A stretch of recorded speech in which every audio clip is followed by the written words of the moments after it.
Madam ಈಗ ಹೇಳ್ತಾ ಇದ್ದೀರಿ ತಾಯಿ ಚಾಮುಂಡೇಶ್ವರಿನೇ ನನ್ನನ್ನು ಕರೆಸ್ಕೊಳ್ತಾ ಇದ್ದಾಳೆ ಅಂತ. ನಾನು ಸ್ಪಷ್ಟವಾಗಿ ಮತ್ತೊಮ್ಮೆ ಕೇಳ್ತೀನಿ, ಕನ್ನಡವನ್ನು ಭುವನೇಶ್ವರಿಯಾಗಿ ಒಪ್ಪದ ನೀವು ತಾಯಿ ಚಾಮುಂಡೇಶ್ವರಿಯನ್ನು ನಾಡದೇವತೆಯಾಗಿ ಒಪ್ಪಿ ಮಂಗಳಾರತಿ ತಗೊಳ್ತೀರಾ, ವಿಗ್ರಹ ರೂಪದಲ್ಲಿರುವ ಅವಳಿಗೆ ನೀವು ಪುಷ್ಪಾರ್ಚನೆಯನ್ನು ಮಾಡ್ತೀರಾ. ಈಗ ನಿಮ್ಮ ಧರ್ಮ ಅನ್ನೋದು, ನಿಮ್ಮ ಆಚರಣೆ ಅನ್ನೋದು, ನಿಮ್ಮ ಆರಾಧನಾ ಪದ್ಧತಿ ಅನ್ನೋದು ಅಡ್ಡಿ ಆಗಲ್ವಾ? ಮತ್ತು ಸ್ಪಷ್ಟವಾಗಿ ಇನ್ನೂ ಒಂದು ವಿಷಯನ ಕೇಳಲಿಕ್ಕೆ ಬಯಸ್ತೀನಿ. ಅರಿಶಿಣ ಕುಂಕುಮದ ಬಗ್ಗೆ ನಿಮಗೆ ಯಾಕೆ ಮೇಡಮ್ ಅಪದ್ಧ? ಅರಿಶಿಣ ಕುಂಕುಮ ಅನ್ನೋದು ನಮ್ಮ ಸಂಸ್ಕೃತಿಯ ಭಾಗವಾಗಿದೆ. ಕರ್ನಾಟಕವನ್ನು ನಾವು, ಕರ್ನಾಟಕ ಮತ್ತು ಕನ್ನಡ ಕಲ್ಚರನ್ನು ಯಾವ ರೀತಿ ನೋಡ್ತೀವಿ? ಕನ್ನಡ ಅನ್ನೋದು ಕೇವಲ ಒಂದು ಭಾಷೆ ಅಲ್ಲ, ಅದು ಜನರ ಮದುವೆ ಸಂವಹನ ಮಾಡಲಿಕ್ಕಿರುವಂಥ ಒಂದು ಭಾಷಾ ಮಾಧ್ಯಮ ಮಾತ್ರ ಅಲ್ಲ. ಕನ್ನಡ ಭಾಷೆಯಲ್ಲಿ ಇಲ್ಲಿನ ಪ್ರಕೃತಿಯ ಸೊಬಗು ಇದೆ, ಇಲ್ಲಿನ ನದಿಗಳಿದ್ದಾವೆ, ಇಲ್ಲಿನ ವನ ಇದೆ, ಇಲ್ಲಿನ ಸಂಸ್ಕೃತಿ ಇದೆ, ಇಲ್ಲಿ ತಾಯಿ ಭುವನೇಶ್ವರಿ ಇದ್ದಾಳೆ, ಅರಿಶಿಣ ಕುಂಕುಮ ಇದೆ.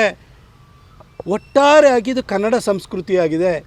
ಇವತ್ತು ಯಾರದೇ ಮನೆಗೆ ದಂಪತಿಗಳು ಹೋಯಿತು ಅಂತ ತಂದರೆ, ಅಲ್ಲಿ ಸುಮಂಗಲಿಗೆ ಮನೆಯಿಂದ ವಾಪಸ್ ಅಲ್ಲಿಂದ ಹೊರಡಬೇಕಾದ್ರೆ ಯಾವುದೋ ಗೆಸ್ಟಾಗಿ ಹೋಗಿದ್ರು ಕೂಡ ಹೋಗಬೇಕಾದ್ರೆ ನಾವೇನು ಕೊಡ್ತೀವಿ? ಅರಿಶಿಣ ಕುಂಕುಮ ಕೊಡ್ತೀವಿ, ಒಂದು ರೊಕ್ಕೆ ಪೀಸ್ ಕೊಡ್ತೀವಲ್ವಾ?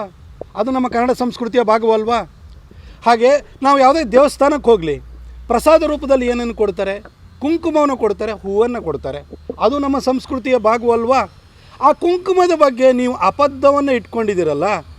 ನೀವು ಇವಾಗ ನಿಮ್ಮನ್ನು ತಾಯಿ ಚಾಮುಂಡೇಶ್ವರಿ ಕರೆಸ್ಕೊಳ್ತಾಳೆ ಅಂತ ನೀವು ಹೇಳ್ತಾ ಇದ್ದೀರಲ್ಲ. ಅರಿಶಿಣ ಕುಂಕುಮ ಮತ್ತು ಕನ್ನಡ ಸಂಸ್ಕೃತಿಯ ಬಗ್ಗೆ ಈ ರೀತಿ ನಿಮಗೆ ಒಂಥರ ದ್ವೇಷದ ಭಾವನೆಯನ್ನು ನೀವು ಇಟ್ಕೊಂಡಿದ್ದೀರಿ. ಹಾಗಾಗಿ ನಮಗೆ ಕನ್ನಡನ ಕಲೀಲಿಕ್ಕೆ ಅದು ಅಡ್ಡಿಯಾಗಿದೆ, ಭುವನೇಶ್ವರಿ ಅಡ್ಡಿಯಾಗಿದ್ದಾಳೆ, ಅರಿಶಿಣ ಕುಂಕುಮ ಅಡ್ಡಿಯಾಗಿದ್ದಾಳೆ ಅಂತ ಹೇಳ್ತಾ ಇವತ್ತು ಹೇಳ್ತಾ ಇದ್ದೀರಿ ತಾಯಿ ಚಾಮುಂಡಿ ಕರೆಸ್ಕೊಳ್ತಿದ್ದಾಳೆ ಅಂತ. ಮೇಡಮ್, ತಾಯಿ ಚಾಮುಂಡೇಶ್ವರಿ ನಿಮ್ಮನ್ನು ಕರೆಸ್ಕೊಳ್ಳೋದು ಆಚೆಗಿರಲಿ, ನೀವು ನಂಬಿರುವಂಥ ನಿಮ್ಮ ದೇವರೇ ನಿಮ್ಮನ್ನು ಮಸೀದಿ ಕರೆಸ್ಕೊಂಡಿಲ್ಲ ಮೇಡಮ್. ನಿಮ್ಮ ದೇವರೇ ನಿಮ್ಮನ್ನು ದರ್ಗಾ ಕರೆಸ್ಕೊಳ್ಳಲ್ಲ. ಇನ್ನು ಹೀಗಿರಬೇಕಾದ್ರೆ ತಾಯಿ ಚಾಮುಂಡಿ ನನ್ನನ್ನು ಕರೆಸ್ಕೊಳ್ತಿದ್ದಾಳೆ ಅಂತ ಅದು ಹೆಂಗೆ ಹೇಳ್ತಾ ಇದ್ರಿ ಮೇಡಮ್? ನೀವು ಸಾಹಿತ್ಯ ರಚನೆ ಮಾಡಿದ್ರೆ ಅಥವಾ ನಾಟಕಗಾರರಾಗಿದ್ರೆ ನನಗಂತೂ ಅರ್ಥ ಆಗ್ತಾಯಿಲ್ಲ ಮೇಡಮ್. ನಿಮ್ಮ ದೇವರೇ ನಿಮ್ಮನ್ನು ಕರೆಸ್ಕೊಳ್ತಾ ಇದ್ಮೇಲೆ ತಾಯಿ ಚಾಮುಂಡಿ ಹೆಂಗೆ ಮೇಡಮ್ ಕರೆಸ್ಕೊಳ್ತಾಳೆ?